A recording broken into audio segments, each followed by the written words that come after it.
యాదగిరిగుట్ట మండలం సైదాపూర్ గ్రామంలో పలు అభివృద్ధి కార్యక్రమాల్లో తెలంగాణ రాష్ట్ర రోడ్లు భవనాల సినిమాటోగ్రఫీ శాఖ మంత్రి కోమటిరెడ్డి వెంకటరెడ్డి, తెలంగాణ రాష్ట్ర ప్రభుత్వ విప్ పాలేరు ఎమ్మెల్యే బీల ఐలయ్య పాల్గొన్నారు. సైదాపూర్ గ్రామంలో 2 అంగన్వాడీ భవనాలు ప్రారంభించారు. నూతన విద్యుత్ సబ్స్టేషన్ నిర్మాణానికి భూమి పూజ చేసి శంకుస్థాపన చేశారు. ఈ సందర్భంగా వారు మాట్లాడుతూ గ్రామీణ ప్రాంతాల సమగ్ర అభివృద్ధికి విద్యుత్ సరఫరా ప్రధాన ఆధారమని పేర్కొన్నారు. నూతన సబ్స్టేషన్ ప్రారంభంతో రైతులకు నిరంతర విద్యుత్ అందుబాటులోకి రానుందని, వ్యవసాయ మోటార్లకు తగిన వోల్టేజ్ సమస్యల పరిష్కారం అవుతాయన్నారు.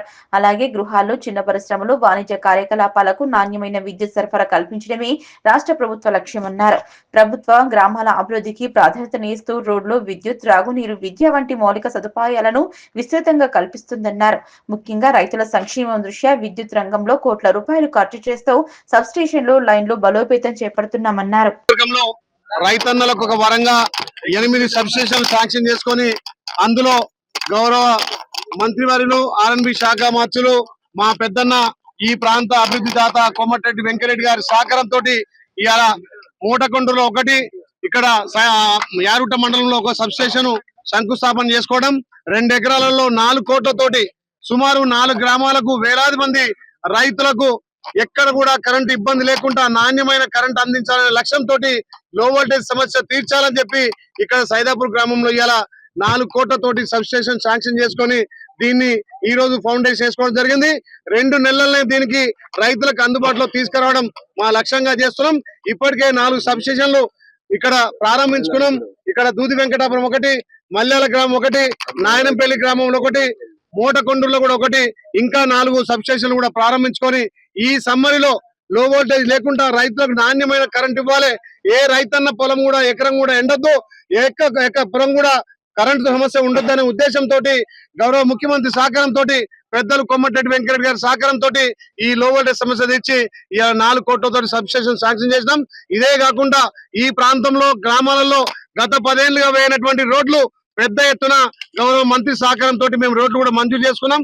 ఈ ప్రాంతంలో మా గౌరవ కలెక్టర్ గాని, జేసీ గాని ఇలా ఈ విద్యుత్ శాఖకు సంబంధించినటువంటి ఎస్సీ గారు, ఏడి గారు, డి గారు, అదే విధంగా ఆ శాఖకు సంబంధించి కూడా మా రైతుల మీద పెద్ద ఎత్తున ప్రేమతోటి ప్రతి రైతుకు కరెంట్ అందుబాటులో ఉండాలి, నాణ్యమైన కరెంట్ ఇవ్వాలి, ఎండాకాలంలో కూడా లో వోల్ట్ ఇవ్వద్దని చెప్పి పెద్ద ఎత్తున సహకరించినటువంటి మా అధికారులకు, యంత్రాంగానికి, మా ప్రజలకు పేరు పేరున ధన్యవాదాలు. ముఖ్యంగా లక్ష్మీనరసింహ స్వామి దర్శనం చేసుకొని ఈ ప్రాంత ప్రజల ఆశాజ్యోతి సర్పంచ్ స్థాయి నుంచి ఈ రోజు ఎమ్మెల్యేగా, విప్పుగా, క్యాబినెట్ ర్యాంక్ తో మళ్ళా డిసిసి పార్టీ అధ్యక్షునిగా మీ అందరి అభిమాన నాయకుడు వారి స్వగ్రామమైన సైదాపూర్ లో పలు అభివృద్ధి కార్యక్రమాలలో పాల్పంచుకోవడానికి వచ్చిన సందర్భంగా స్వాగతం పలికిన మీ అందరికి కూడా ధన్యవాదాలు తెలియజేసుకుంటూ, ముఖ్యంగా మా జిల్లా కలెక్టర్ ఎప్పుడు ప్రజల మధ్యలో ఉండే హనుమంతరావు గారు, అలాగే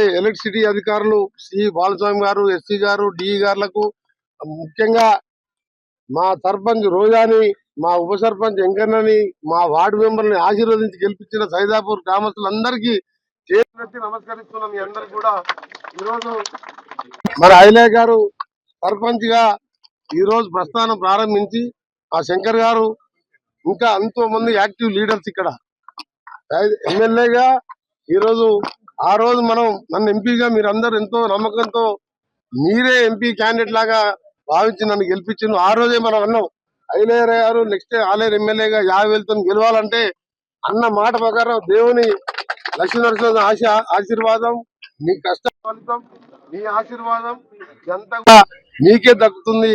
అందుకనే మీ రుణం తీర్చుకోవడానికి వారిని 2 సంవత్సరాలుగా చూస్తున్నాను. నేను ఎమ్మెల్యే అయినప్పటికీ ఒక్కరోజు రెస్ట్ తీసుకోకుండా 90 చెరువులు కూడా దగ్గర సొంత డబ్బులు పెట్టి మొత్తం కాలువలు తిప్పి చెరువులు నింపింది. గతంలో ఎన్నవల్ల రిజర్వాయర్ శాంక్షన్ చేసిండ్రు. మల్లన్న సాగర్ నిండా నీళ్ళ ఉన్నా సరే కనీసం మంచి నీళ్లు కూడా లేవు ఇక్కడ. మళ్ళా ఎమ్మెల్యే గారు నాకు చెప్పగానే నాకు కూడా ఐడియా ఉండే ఎంపీగా కాబట్టి 210 కోట్లతో ప్రతి గ్రామానికి నీళ్ళు వచ్చే విధంగా ఆ పనులు కూడా పూర్తవుతున్నాయి. దాంతో పాటు గంధమల్ల కూడా అప్పుడే 60 కోట్లు కలెక్టర్ గారి అకౌంట్ లో డిపాజిట్ అయినాయి. రేపు మాపు భూసేకరణకు డబ్బులు ఇచ్చి ఆ రిజర్వాయర్ పూర్తి చేస్తే ఆలేరు ప్రాంతంతో ఆలేరు మండలంతో పాటు యాదగిరిగుట్ట మండలంతో పాటు 1,00,000 ఎకరాలకు సాగునీరు ఇచ్చేది.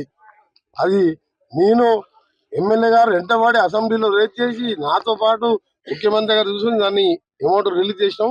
పనులు కూడా నెల రోజులు పెట్టి ఆ పనులు ప్రారంభించి ఆ ప్రాజెక్టు పూర్తి చేయడం, కింద ఉన్న గుండాల మండలానికి సంబంధించిన ప్రతి ఎకరానికి కూడా సాగునీరు ఇచ్చే విధంగా మీ ఎమ్మెల్యే గారి గురించి ఎంత ఎంత చెప్తే చెప్పాలని చాలా ఉన్నది. అంత మంచి ఎమ్మెల్యేకు మీకు దొరకడం, మీరు గెలిపించుకోవడం మీ అదృష్టంగా వెనుకబడ్డ ఆలేరు ప్రాంత ప్రజల అదృష్టం. ఎందుకంటే విప్పుగా కూడా మళ్ళీ అందరు ఎమ్మెల్యేలను మినిస్టర్ కోఆర్డినేట్ చేసుకోవాలి, పార్టీ పరంగా మళ్ళీ అన్ని చూసుకోవాలి. మళ్ళీ కాన్ఫరెన్స్ లో ఇవాళ 8 సబ్స్టేషన్ తీసుకొని ఇవాళ మనం 4 సబ్స్టేషన్లు ఇవాళ పూర్తి చేసుకున్నాం. ఇంకో 2 నెలల్లో పూర్తి చేయాలని సిఈ గారికి చెప్పడం జరిగింది. ఇంకా కూడా ప్రతి 2 గ్రామాలకు సబ్స్టేషన్ వచ్చే విధంగా వారు నేను కలిసి ప్రాంత అభివృద్ధి కృషి చేస్తామని ముఖ్యంగా ఈ రోజు ప్రభుత్వం ప్రజా ప్రభుత్వం మీ అందరికి తెలుసు. తెల్ల రేషన్ కార్డు నుంచి మొదలు పెట్టుకొని అన్న బియ్యం మొదలు పెట్టుకుంటే ఇవాళ ఇంద్రమ్మ ఇల్లు కానీ ఏ ఊరికి పోయిన సైదాపూర్ లోనే 70 ఇల్లు అంటే 5 లక్షలు వేసుకుంటే 70 ఇంటూ 5 లక్షల రూపాయలు అంటే ఎన్ని రూపాయలు? 3.5 కోట్ల రూపాయలు ఇల్లు కట్టుకుంటున్నాం. 5 లక్షల రూపాయలు ఒక ఇంటికంటే మామూలు విషయమా? అది కూడా పార్టీలకు అతీతంగా పేదవారికి చూసుకొని ఇవ్వడం జరిగింది. బిల్డింగ్లు ఉన్న వాళ్ళకి ఇవ్వలే. ఈ విధంగా మహాలక్ష్మి పథకం ద్వారా యాదగిరిగుడికి వేలాది మంది అక్కా చెల్లెలు ఎవరు టికెట్ తీసుకోకుండా వస్తుంది. దానికి 10,000 కోట్లు రాష్ట్ర ప్రభుత్వం ఆర్టీసీకి కట్టింది. 200 యూనిట్లు కరెంటు ఎవరు బిల్లు కడతలేరు. అది 5,600 కోట్లు మేము కట్టాం. మేము విద్యుత్ సంస్థలు కట్టాం. అంటే ఇవన్నీ చెప్తలేము మేము లెక్క, కానీ ఇంకా చేయవలసిన చాలా ఉంది. తప్పకుండా చేస్తాం. ఆ లక్ష్మీనరసింహ ఆశీర్వాదంతో మళ్ళా కూడా మన ప్రభుత్వం వస్తుంది, రైతు ప్రభుత్వం. మరొకసారి ఐలయ్య గారితో పాటు ఈ ప్రాంతంలో దాదాపు 80% మంది సర్పంచులను గెలిపించిన ఈ ప్రాంత ప్రజలని అభినందిస్తూ మీకు తప్పకుండా నేను మంత్రిగా వారితో ఎప్పుడు అండగా ఉంటాం. ఎందుకంటే ఇద్దరు అన్నదమ్ముల్లాగా కలిసిమెలిసి ఎక్కడ పోయినా కలిసిమెలిసి ఉంటాడు.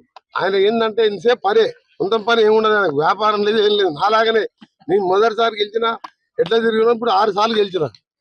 ఎందుకంటే ఎప్పుడు ప్రజల మధ్య ఉండే నాయకులకు మీరందరూ అండగా ఉండి వచ్చే మున్సిపల్ ఎన్నికల్లో యాదగిరిగుట్ట ఆలేరుని 12 కౌన్సిలర్లు గెలిపించి ఆయనని ఇంకా కూడా బలవంతం చేస్తే మీ ఏరియా ఇంకా ఎక్కువ డెవలప్ అవుతుంది. ఎందుకంటే ఆయన కూడా ముఖ్యమంత్రి దగ్గర మంత్రుల దగ్గర కొట్లాడాలంటే చూసినావా, మా కౌన్సిలర్స్ మా చైర్మన్ కూడా గెలిపించుకున్నా అంటే రేపు యాదగిరిగుట్ట డెవలప్ అయింది. ఆయన వచ్చినాక ఇంకా చాలా కార్యక్రమాలు చేసిన పైన